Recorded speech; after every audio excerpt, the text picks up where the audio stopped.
I froze the moment I saw him across the crowded street, the evening sun casting long shadows on the pavement, and my heart refused to beat normally as if it knew something had changed forever.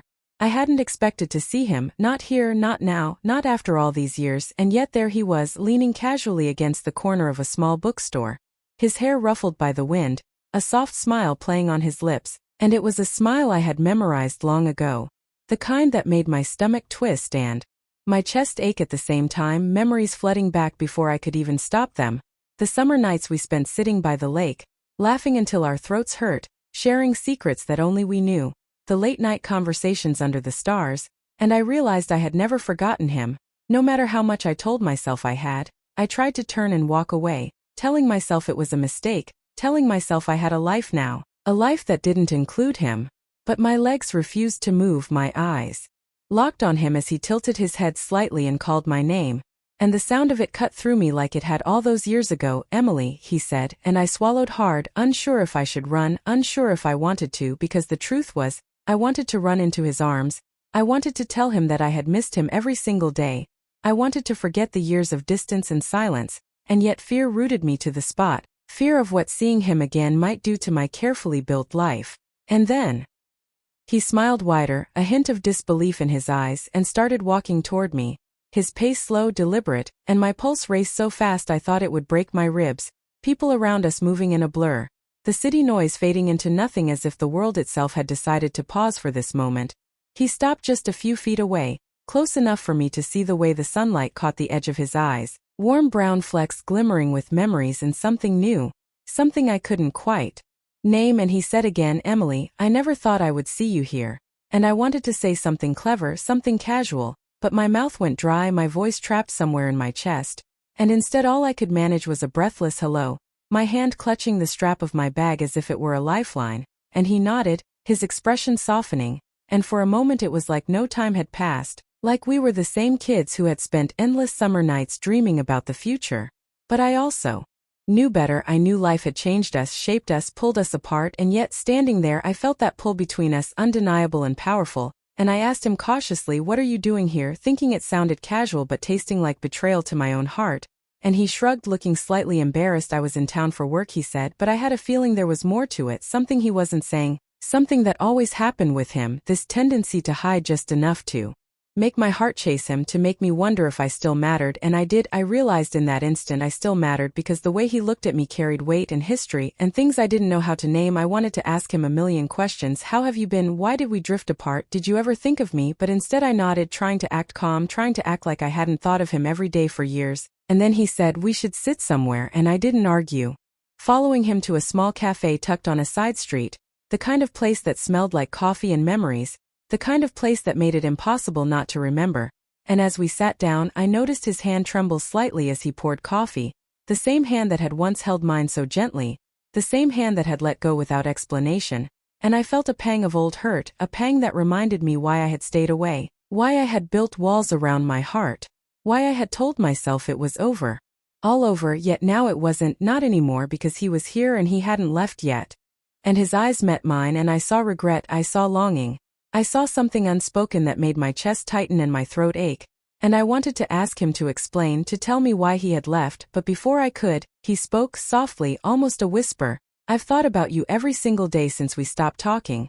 And I couldn't breathe, couldn't process, couldn't move, because the words I had waited to hear for years were finally here, filling the air between us. And I realized in that moment that I had never really moved on either, that all the people I had dated, all the nights I had spent pretending to forget him, had been nothing compared to what I felt right now, sitting across from him in the warm glow of a fading afternoon, and I wanted to reach across the table to take his hand, to close the years in a single gesture, but I didn't, because fear whispered in my ear, telling me I might get hurt again, that maybe he wasn't the same person, that maybe the magic I remembered was gone. And yet, something inside me screamed to take the risk, screamed that this might be the moment, the one we had been waiting for without knowing it, and I opened my mouth to speak, to say something that mattered.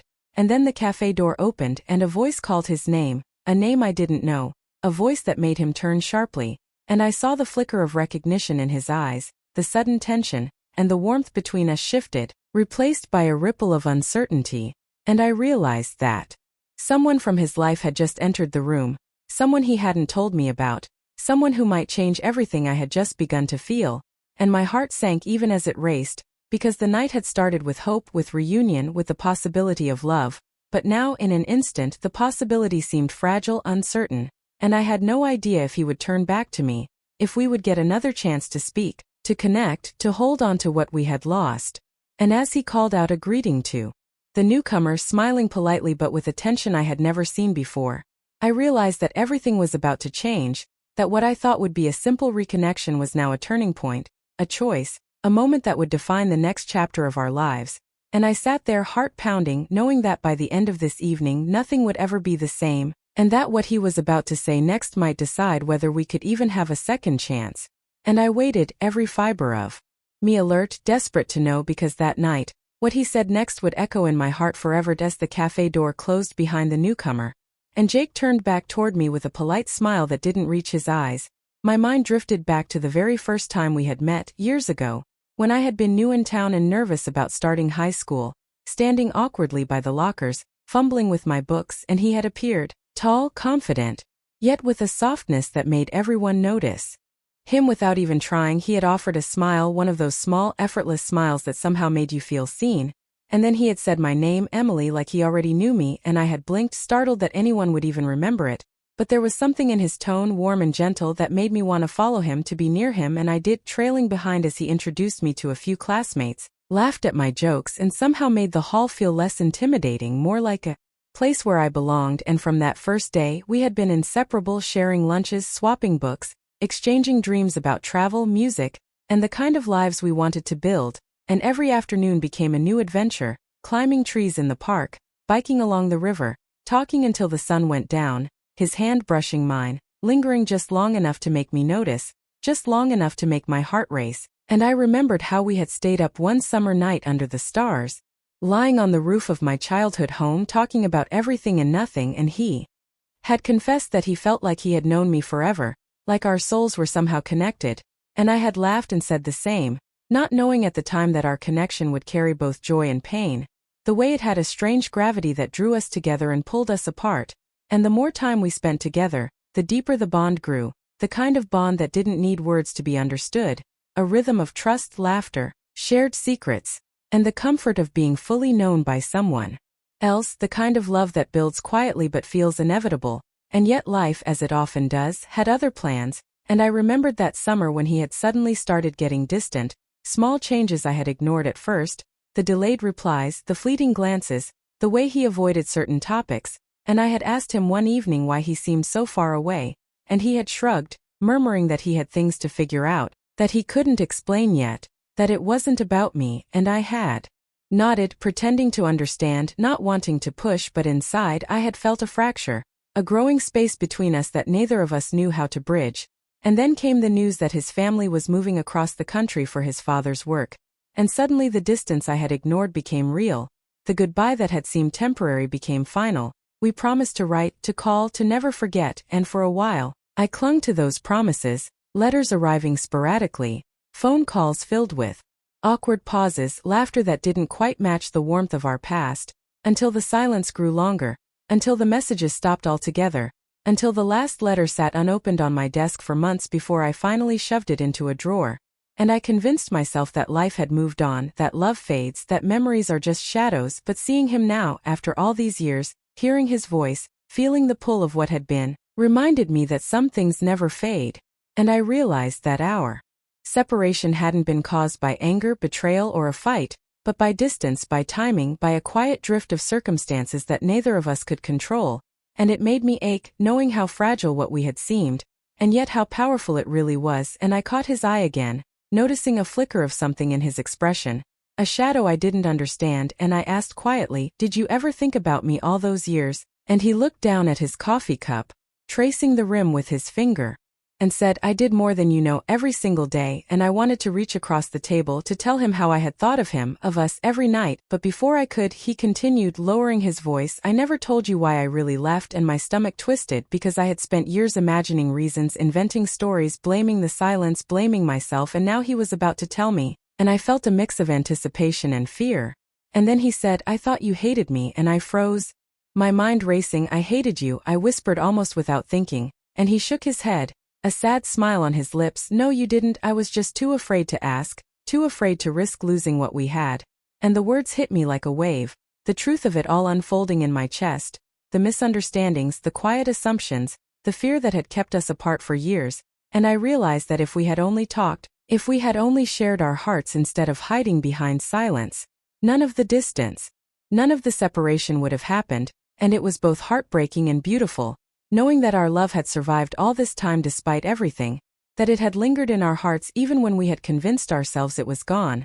And just as I opened my mouth to respond, to say something that would bridge the years, the cafe door opened again, and I caught sight of a folded envelope lying on the floor near the entrance, addressed to Jake, the handwriting familiar yet foreign, and, when he noticed it, his expression changed in an instant, eyes widening, lips parting slightly, and my curiosity spiked because I had never seen him look like that, not in high school, not during our last conversations, not in all the years since. And he bent to pick it up, hesitated for a moment, glancing at me as if considering whether to open it, and I felt a rush of anticipation, a sudden sense that the past was not as settled as I had believed, that even now, years later, there were secrets, messages, or confessions that might rewrite everything I thought I knew about us. And I leaned forward slightly, heart pounding, realizing that the story of our separation was not yet fully told, and the envelope, quiet and unassuming on the cafe floor, held the power to shift my understanding of our past, to change the meaning of every memory I had treasured. And as Jake slowly slid his finger under the flap, carefully lifting it without tearing, my breath caught, because whatever was inside would decide if the spark between us could survive, if the years of silence could be undone. And I knew with a clarity that made my chest ache, that the night had only just begun, and that by the time he read the words inside, nothing between us would ever be the same again. Jake carefully held the envelope in his hands, his fingers brushing mine for just a fraction of a second, and in that brief touch, a spark of the old connection surged through me, making my chest tighten and my heart skip a beat. And he looked up at me with a seriousness I hadn't seen in years, the weight of something unspoken resting in his eyes, and I wanted to ask him what it was, to break the silence that had settled between us like a dense fog, but I couldn't because the moment felt fragile, like a glass ornament teetering on the edge of a shelf, and we sat there in the small cafe, the hum of conversation around us fading into the background as if the world itself had narrowed to the space between us. And he took a slow breath and said, "I never expected to see you again like this, after all these years." And I felt a shiver run down my spine because the words sounded both casual and heavy, carrying years of longing and regret all at once, and I nodded, trying to keep my voice steady. I didn't either, and we exchanged a glance that held all the memories of our past, the summers, the late-night talks, the laughter, and the small stolen moments that had built a world only we inhabited. And he finally opened the envelope, revealing a folded letter that looked worn around the edges, the handwriting unmistakably his own from years ago, and I leaned in slightly, curiosity mixing with a deep aching fear, because I had no idea what it would say, whether it would undo or confirm everything I thought I knew about us. And as he unfolded the paper, his eyes flicked quickly across the lines, his expression unreadable, and I wanted to speak, to ask him what it said, but my voice caught in my throat, and the cafe seemed to hold its breath along with me, the air thick with anticipation and the unspoken truth hovering between us. And finally, he looked up, a small, almost apologetic smile on his lips. "I wrote this when I was leaving," he said quietly. "It was my way of saying goodbye without hurting you more than I already would." And I swallowed hard, feeling a lump in my throat, because hearing him say it out loud brought back all the pain, all the confusion, all the nights I had cried quietly in my room wondering why he left without explanation. And I whispered, "Why didn't you send it?" And he shook his head as if the answer itself was painful. "I didn't know if you would forgive me. I didn't want to lose you even more." And my chest ached because I realized he had been holding the same fears I had, that we had both been afraid to reach across the distance, afraid to risk everything we had shared. And in that moment, the years of silence seemed to collapse around us, leaving only the raw, undeniable connection that had always existed, the bond that distance and time had never truly broken. And I remembered the nights we had spent talking about the future, about dreams that now seemed closer than ever, and I wanted to tell him how much I had missed him, how much I had longed for him, but the words felt heavy and fragile on my tongue, like they might shatter if I tried to speak them aloud. And he reached across the table, his hand hovering over mine, the hesitation clear, and then he placed it lightly on top, the warmth of his touch sending a jolt through me, and he said softly, "I kept hoping we would find each other again, that life would give us another chance," and I nodded, tears welling in my eyes because I had felt the same, had imagined this moment countless times, and yet the reality was even more overwhelming, more beautiful, more terrifying than I had imagined. And then he looked down at the letter again, as if drawing courage from the words he had written all those years ago, and he said, "I never stopped loving you, Emily," and my heart lurched, because the confession was both devastating and liberating, a truth I had yearned to hear, and I realized that the spark I felt when I first saw him was not just a memory. It was still alive, pulsing between us, waiting for acknowledgement, and I whispered, "I never stopped either," and the sound of my own voice felt like a release, a surrender, a quiet acknowledgement of everything we had been through, and we both laughed softly, a mixture of disbelief and relief, because the honesty in that moment made all the years of pain and longing worthwhile. And yet, even as we smiled, a small shadow of uncertainty lingered, because life had taught us that love was never simple, that timing mattered, and that even the strongest connections could be tested by circumstance. And I asked cautiously, "What happens now?" and he hesitated, his gaze dropping to his coffee cup, as if the answer required careful thought. And then he said, "We take it one day at a time. I don't want to rush, I just want to be with you." And my chest swelled with emotion, the relief and joy mingling with the remnants of fear that had kept me cautious all these years, and we sat in silence for a moment, hands still touching, feeling the electricity of a bond renewed, and I remembered our first summer together, the way he had held my hand while we walked through the park, the way we had shared dreams and secrets, the way the world had felt limitless when we were together, and it hit me that some connections were timeless, that some feelings could survive distance, silence, and the passage of years, and I realized that everything we had lost could now be found again if we were brave enough to hold on.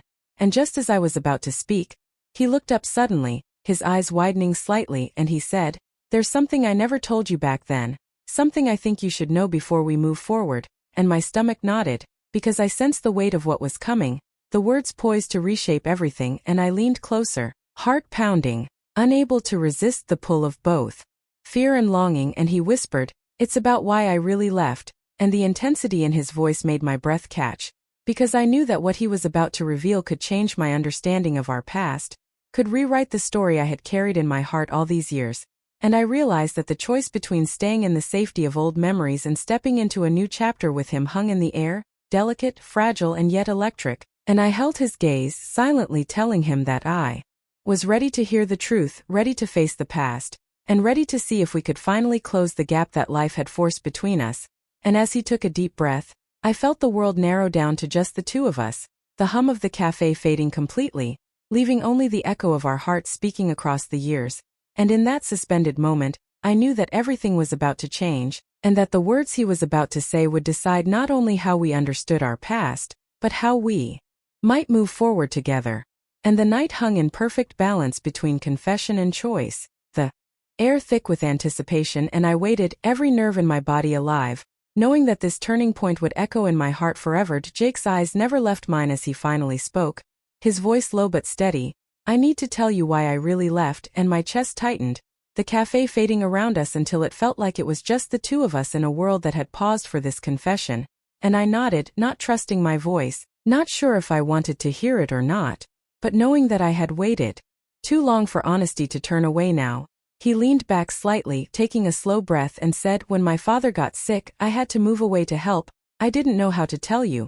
And it was the first time in years that I saw the raw vulnerability in him. The way his hands shook slightly as they rested on the table, the way his gaze flickered with guilt and longing, and I realized in that moment that all the assumptions I had made, the imagined betrayals, the nights of silent tears and unanswered questions had been built on absence, not intention. And I felt a rush of emotions, anger, relief, sadness, and love all colliding in a way that left me breathless, and I whispered, "All this time, you never told me because you didn't want to hurt me." And he shook his head, looking down at the letter again. "I thought leaving was protecting you. I thought silence would be kinder." And I felt tears prick my eyes because I understood, finally, the weight he had carried, the fear that had kept him from speaking, and the distance that had grown between us was not a lack of feeling, but a misguided attempt to preserve something precious. And I reached across the table, my hand brushing his, the familiar warmth flooding me. I should have known, I said softly. You didn't leave because you stopped caring. And he looked up, his eyes glistening, and he said, I never stopped, not for a single day. And the words hit me harder than I expected, reverberating in my chest like they had been waiting to be spoken for years. And I remembered the nights I had spent replaying our last moments together, wondering what I had done wrong, blaming myself for the silence. And now I realized that the fault had never been mine, that the story I had carried in my heart was incomplete, and yet the pain of misunderstanding was still real, still raw. And I let out a shaky breath. I would have waited for you, I whispered, if I had known. And he smiled faintly, that same smile that had drawn me to him as a teenager. I know, he said, I know. And the weight of regret hung heavy between us, but so did the warmth of connection, the pull of familiarity, the undeniable spark that had never truly faded. And I leaned closer, my voice trembling with emotion. Why didn't you reach out when you got settled, when things were manageable? And he looked away for a moment as if ashamed. I thought I had burned the bridges. I thought you would hate me. And I laughed softly, a mixture of disbelief and relief. Hate you, I said. Never. I never stopped thinking about you either. And he reached across the table, taking my hand fully now, our fingers intertwining as if no years had passed. And the touch was electric, grounding, a silent promise that we could rebuild what had been lost. And he said quietly, I was scared, Emily, scared of losing you, scared of ruining everything if I tried to come back. And I nodded, understanding completely, because fear had been our invisible barrier, the thing that had kept us apart longer than distance ever could. And I whispered, it's okay, we're here now. And he smiled, that genuine, heartfelt smile that softened all the lingering tension. And for a moment we simply sat there, letting the reality of reunion sink in, the world around us no longer important, the hum of the cafe replaced by the rhythm of our breathing and the subtle squeeze of our hands. And then he leaned forward slightly, his forehead resting against mine, and said, there's more. Something I never told you. And my heart lurched, because even now, years later, there was still a layer of mystery, a final piece of the puzzle that could change everything. And I pressed gently, what is it? Tell me, because I needed to know, needed to close the gaps that had haunted my heart. And he swallowed hard, his eyes glistening, and said, the night before I left, I almost stayed, almost called you, almost begged you not to let me go. But I couldn't bring myself to risk your anger, your disappointment, your pain. And I felt tears spill down my cheeks, because all those years of silence had not been emptiness but fear, a fear that had kept him from the one person who mattered most. And I whispered, you should have stayed, we could have figured it out together. And he nodded, a rueful smile on his face. I know, I said. And there was a pause, a quiet moment where the air seemed to hold us suspended.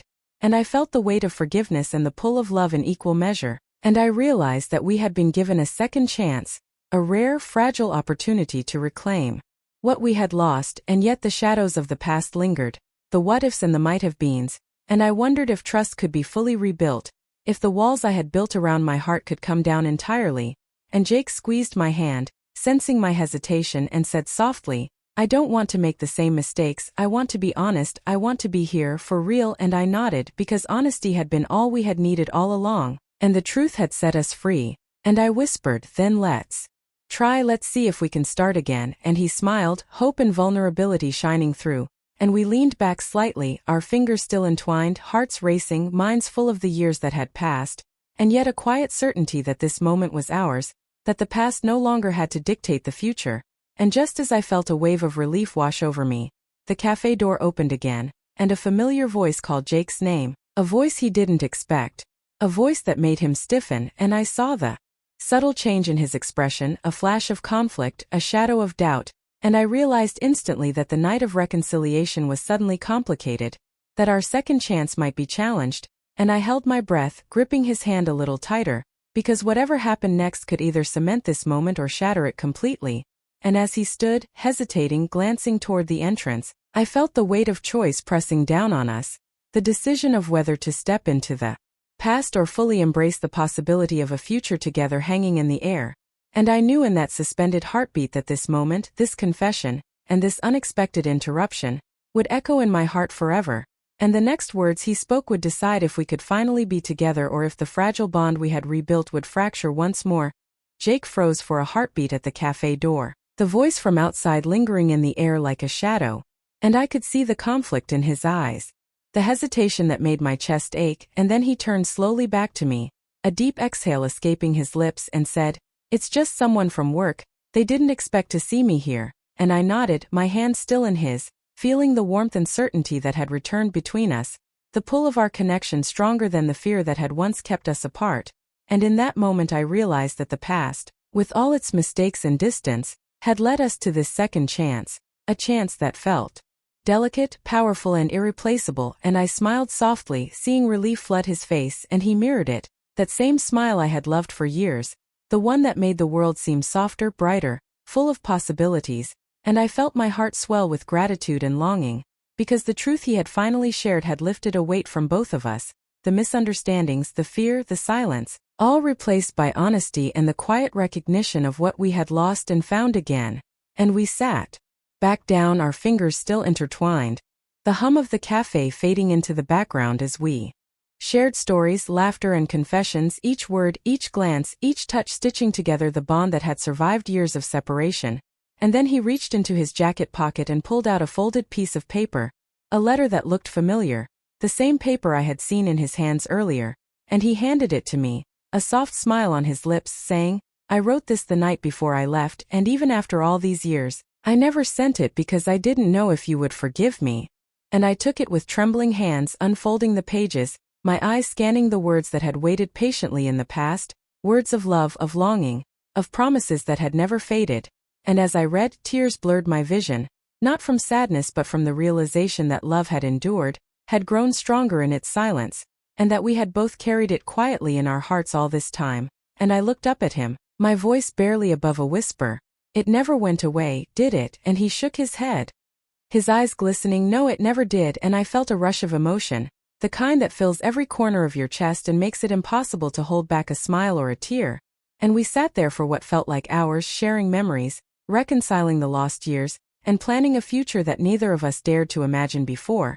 And then Jake stood, moving closer, taking both my hands in his, and said, "Emily, I don't want to waste another moment. I want us now, fully, completely." And I nodded, my own voice trembling with hope and certainty. "Yes, we do, we finally do." And we laughed softly, the sound mingling with the hum of life around us, a soundtrack for our reunion. And as we stepped outside into the crisp evening air, the sun having dipped below the horizon, casting golden reflections across the city streets, he pulled a small envelope from his pocket, the handwriting familiar and comforting, and handed it to me, a gesture so simple yet so profound. And I opened it to find a single note, 3 words written in the careful strokes I remembered, words that captured the essence of our story. "I love you." A reminder that despite the years, despite the silence, despite the fears that had kept us apart, love had never left.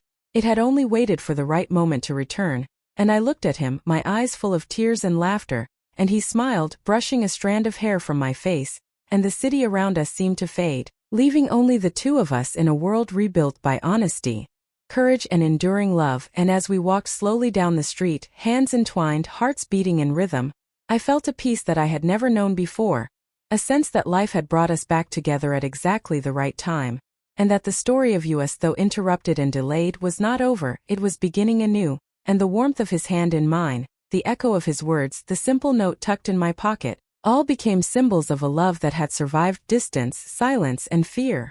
And in that moment, standing beside him, feeling the promise of tomorrow, I realized that endings are not always final, that reunions can be magical, and that sometimes the heart knows the truth even when the mind doubts it. And I whispered softly, looking up at him with a mixture of awe and joy, "It's you, it's always been you." And he pulled me close, holding me in a way that felt both familiar and brand new. And the city lights danced around us like stars celebrating the moment. And I knew, with certainty, that no matter what came next, we had found our way back to each other. The love that had waited patiently in the background, now alive, undeniable, and unstoppable. And the final note of the evening, the gesture of a letter, the lingering touch, and the quiet smile shared in the fading glow of twilight sealed the truth that what was meant to be had returned. And I held him close, heart full, and whispered, "Finally, we're home." And the words hung in the air like a promise. Cinematic, complete, and perfect, the story of us closing one chapter and opening the next together. Forever.